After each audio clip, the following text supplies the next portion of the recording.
Okay, so I'm looking at the exam results here, and the scores overall were really good. And these are the statistics for the exam. And what I'm doing is just looking in the Moodle report, and these are the questions. I just sorted the entire exam by facility index, sort of, this is just how easy the question was. The most difficult question was this one called Power Is, and I'll just go back and review that. Actually, before I do, we already went over this in lecture, but the least sustainable countries by energy was Japan. They have much greater imports than they do domestic, so the demand is higher than their supplies. They consume a lot more than they produce, Japan. So that was the answer right there. It's very hard to see, but Japan is the correct answer on the least sustainable based on their RP ratio. Their RP ratio. Okay, so Power Is was the other question that gave students the most challenge, and so Power Is, let's see if we can find that. Here it is. Power Is, and I can search that. Let's see if we can make this a little bit larger. There we go. That's better. Okay. Power Is the capacity to do work.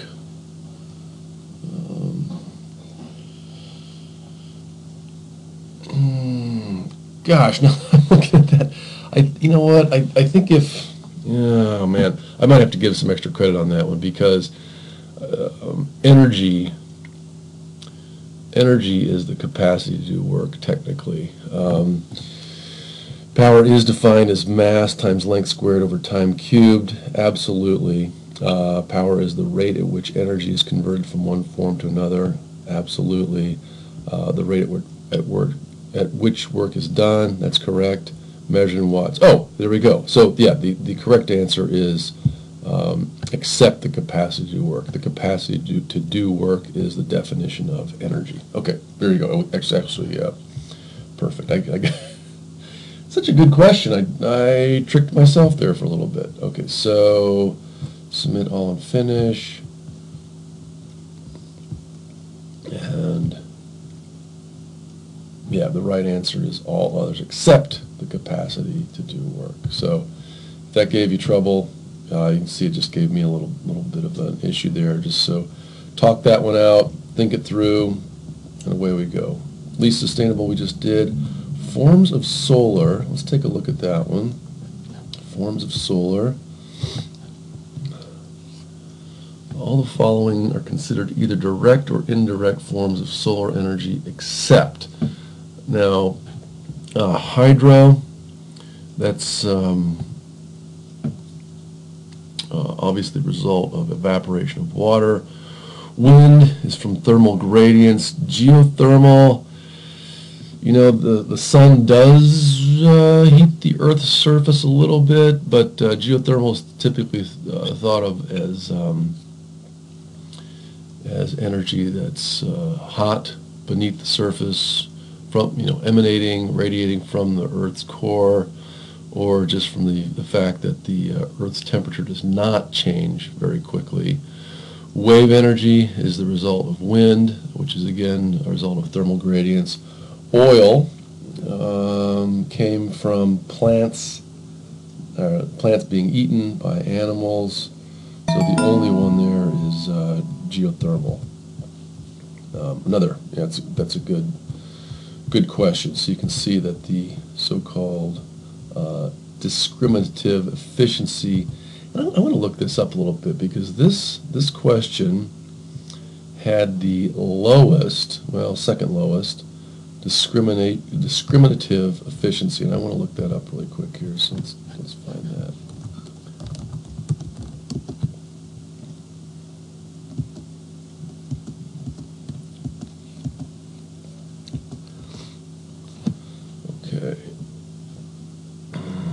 Okay, the discrimination index is the correlation between the weighted scores on the question and those on the rest of the test. So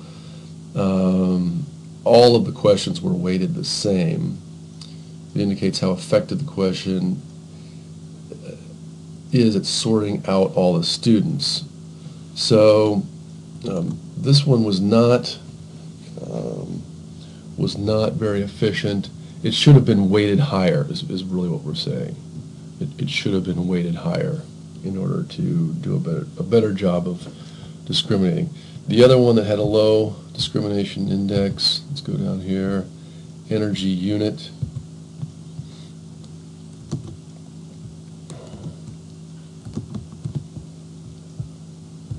Let's go to energy unit.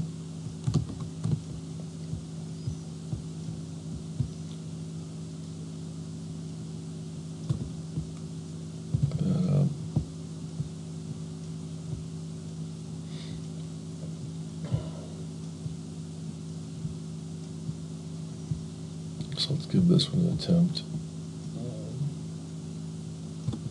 Oh, and that it could be here if you typed in BTU. You need credit for it. I'm just gonna make sure that that was not something that. Let me just see what happens if I type in BTU. Say, let's just do submit and finish.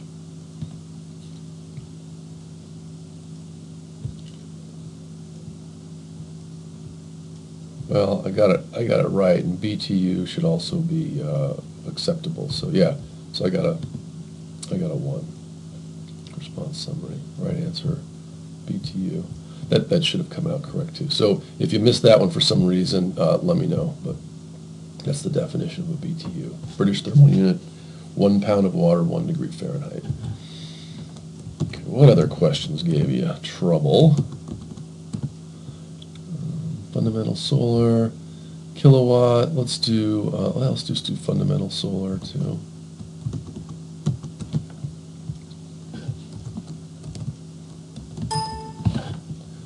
Check that one out. Okay, the fundamental source of solar energy. Well, it's not geothermal. It's Earth. Nuclear fission. That's sort of what happens with uranium, larger elements. That's not correct. The sun's mostly made of hydrogen. Gravitational energy, which drives nuclear fusion. That sounds like a good one. Planetary disintegration, not really. The sun was itself was, a second-generation star from a supernova, so not planetary. Interplanetary gravitational attraction has almost very little to do with solar energy. So this is really what's driving the sun. There's all of those helium atoms, those lighter elements getting squished together.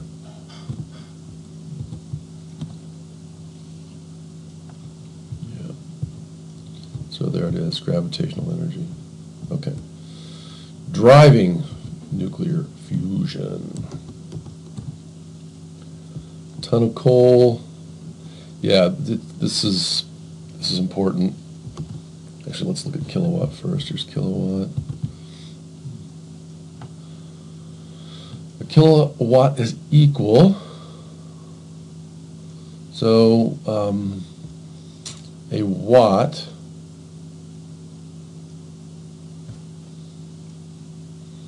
well, let's start with the easy ones. It is, in fact, 1,000 watts.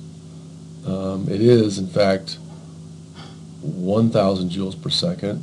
It is a quantity of physical power expressed in SI units. So at this point, knowing that that's correct, that's correct, that's correct, the only one that can really be correct is that final one. So rate of conversion to lift a 100 kilogram person, so that's your weight, your mass, 1 meter in 1 second. And in fact, that's correct. So watts are force times distance, or force times velocity. And I don't have a good way. Well, let me just dive into that really quick with Microsoft Word. Show you how that works.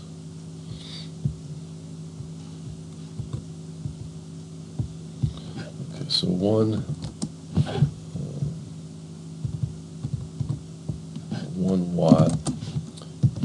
equals 1 joule per second, per 1 second. And then we also know that power equals force times velocity. So in this case, the force equals the mass times gravity. So if we have 100 kilograms equals 100 kilograms times, I'm going to say gravity is 10 meters per second squared.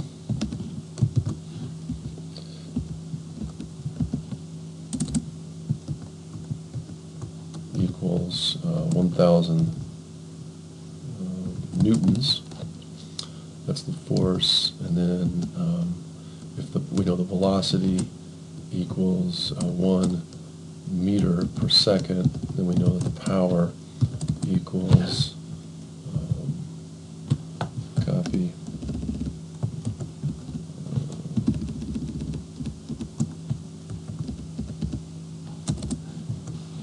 times 1 meter per second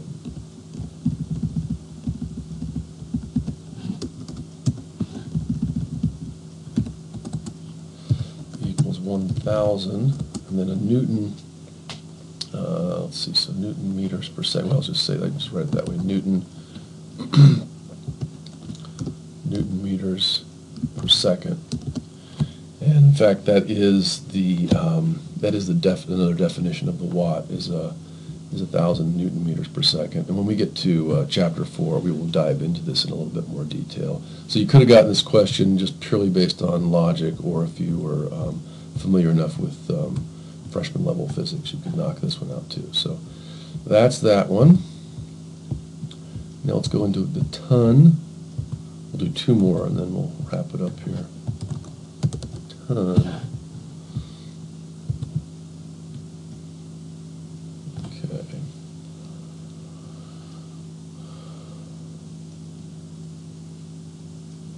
Oh, this is a good one too. Okay, a ton of oil, sorry about the typo on gigajoules, a ton of oil is equivalent approximately to 4.2 gigajoules. A ton of oil equivalent, where TOE is the heat released from burning 1,000 kilograms of oil. A TOE contains approximately 42.2 gigajoules of energy, or a TOE, ton of oil equivalent, would meet the energy demands of 40 average Americans for 1 day. So the answer is 4.2 gigajoules, and again I apologize for that typo, and I believe that's just pretty much straight out of the book. So there you go on that one.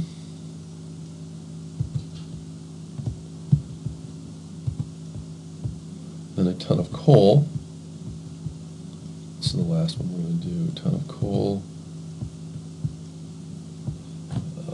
Ton of coal equivalent is the unit measure that can be used to express the energy content of a variety of different energy sources. Well, that sounds about right. Just kind of reading that. It's TCE, ton coal equivalent. Heat released by combusting a metric ton of coal. That sounds pretty reasonable too.